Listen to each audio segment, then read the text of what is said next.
everyone. We have another Throwback Thursday for you today. Joining me again is Lori Kent with the Local Loop podcast and Amos Beulow with Startup Sioux Falls. Good morning, guys. Good morning. It's such a special treat. We get to just throw it back a few times today, which is awesome. That's what I was thinking. Yeah, so what are we talking about now?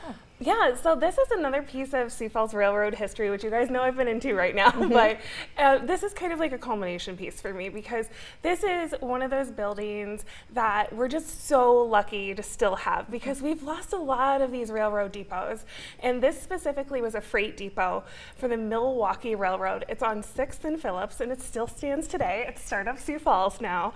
So I wanted to tell you a little bit about its beginning, then Amos can tell us what they're doing now. Awesome. That sounds great. In 1894, that's when this depot is built. And so the Milwaukee Railroad's in town. They want to build a depot for passengers a couple blocks away.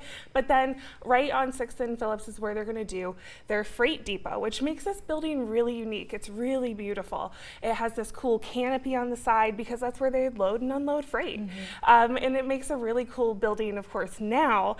And we're lucky that it got to stick around. So in 1894, they decided to use local labor, local stone to make this awesome building that 130 years later is still there. Yeah. So in 1980, the Milwaukee Railroad, they're getting out of town, they're closing up shop, they're boarding this place up.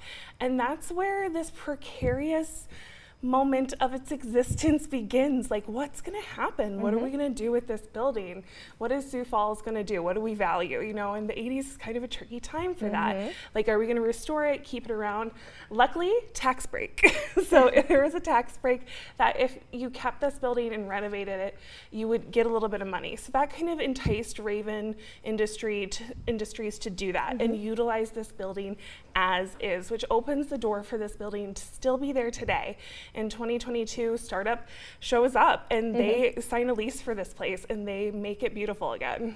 Yeah, how great is it, like you said, to kind of preserve that history, and then all you guys are doing now, kind of talk about what Startup Sioux Falls is doing there now. Yeah, absolutely, and it kind of harkens back to the history of the building. It was a hub of industry, a hub of innovation and activity, and now that's what we get to do as well. So we've preserved the historical component of the building where it's even highlighted in the space.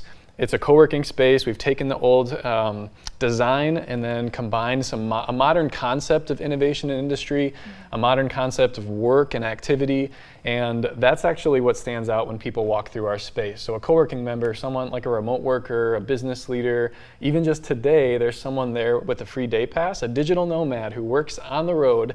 She stops into our space because she sees how beautiful it is, the architecture, and it's a great place to meet people. It's still this hub of activity. So we'd love to show you a tour. I mean, there's co-working memberships, there's also event space, and then there's entrepreneurial activity and events, so we can keep spurring development in Sioux Falls for this community. Yeah, for those that maybe don't know, talk about what Startup Sioux Falls is and kind of what you guys do. Sure. So Startup Sioux Falls, our mission is to empower founders, entrepreneurs, and innovate in the space, in Sioux Falls and South Dakota. So what we offer are programs and events, accelerators for entrepreneurial people from pre-startup all the way to growth stage. But then we also have this beautiful co-working space, where we serve remote workers and we serve business leaders through conference rooms and event space as well. How great do you, I mean, either of you can answer this one. How great do you think it is that, you know, Sioux Falls does preserve a lot of these historical pieces just here in the community that people can still go and see today? How great is that? I think we're really lucky, right? Yeah. Like, and don't you think it helps with getting people excited about our downtown and people want to be, like he said, they want to be in that building. It's they intriguing. Want to work there. Yes, for sure. Awesome. Well, thank you for being here this morning, guys. Appreciate it. Thank you.